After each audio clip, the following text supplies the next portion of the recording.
Hello, welcome back to the Teal Jack channel. My name is Todd. I want to thank you for taking time out of your day to watch another one of my videos. Again, this is an unedited footage. It will come raw to you as I still can't edit as I'm waiting on a computer that hasn't been in stock for nearly 6 months. So what I got for you today is some terminology used by some on the left, but coming from Joe Biden. And this one happened just very recently, which he stated the worst attack on our democracy since the Civil War was January 6th.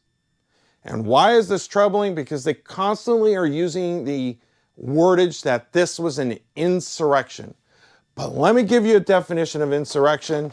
It's coming from the Merriam-Webster's dictionary. This is the 4th edition, and yes, I'm reading it in book form.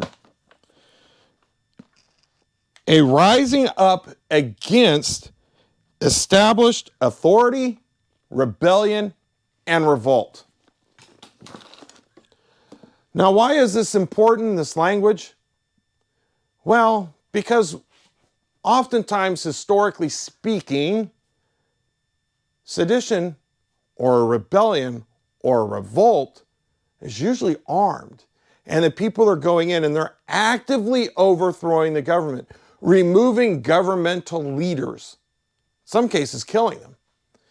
And then there was a case you might say was insurrection, which was the National Socialist Party in Germany, who rose to power through getting elected into position, and then they overthrew the government, and the rest is history. We know what happened thereafter. But January 6th looked more like a group of tourists traveling through the building on a tour. Look at some of the footage. You will see many of them were staying inside the barriers inside the Capitol building. Some were stepping outside and they were taking pictures, and then they'd get back into the barrier. And it looked like they were walking through. And in fact, some of the footage I saw, it looked like some of the Capitol Police were ushering the people through. So how is that an armed rebellion or a revolt or sedition? I don't think it was. If anything, it was a protest. Many of them were carrying flags of the United States. Some were carrying like the flag behind me, the Second Amendment flag, and some were carrying the Trump 2020 flag. But if you're trying to overthrow the government, why are you carrying the nation's flag? And why wasn't there even more acts of violence than what we saw? Now, here's my thought. There is footage of people fighting with the Capitol Police. And in my opinion, every one of those people should have been arrested and held accountable for their actions on that day. But my question lies, if you look and do some research, you will see in some current court cases, people who are being held without bail. Over almost 500 of them, I think, now who are being held without bail. Who knows when their trial is going to take place, but there are some court documents that show it looks like some of the leaders of the 3 big groups, one of them being the Proud Boys, were FBI agents and or informants. So when the leaders were actively breaking into the Capitol building, you got to wonder, were some of those people actually FBI agents or FBI informants? It makes you wonder, it makes you think. I don't have proof of this. It's just some of the thoughts that have come across as I've done research and looked at some of the trial transcripts related to these FBI informants, which of course they're not naming who these people are.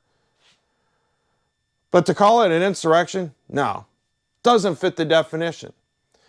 And again, historically, insurrections are an armed revolt. The people weren't armed. Okay, they were armed with flags.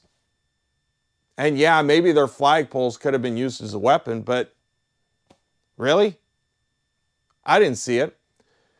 And then we have this other issue related to that day, and that's the fact that we still, to the most part, although I have heard from one source, who the Capitol Police officer, being a lieutenant, that shot the one gal who came through the building. And was she armed? No, she was climbing through a window. She gets shot in the neck. How is she posing a life threat to that Capitol Police officer? I don't think so. And I definitely don't see that as an insurrection. If anything, it was a riot. For the most part, many of them were just simply protesting, as Donald Trump called them to do, to protest peacefully. And yet the Democrats impeached him one more time as leading an insurrection, when his language was quite clear. Come and make your voice be heard peacefully. And many of them did just that. Now, did they violate maybe some sort of laws in the Capitol building and entering when they shouldn't have? Yes, in some cases that is the case. But like I said, many of them seem to be staying inside the barriers that are set up when people do tours to the Capitol building. And by the way, the Capitol building is supposed to be the building of the people, paid for by our tax dollars, that we should have access to anyway. But they call that, the left, the news media, including some of the conservatives, like some of the people on Fox News, they're calling that act on January 6th also a seditious act. They're completely wrong, but that's what they're doing. That's what they're calling it.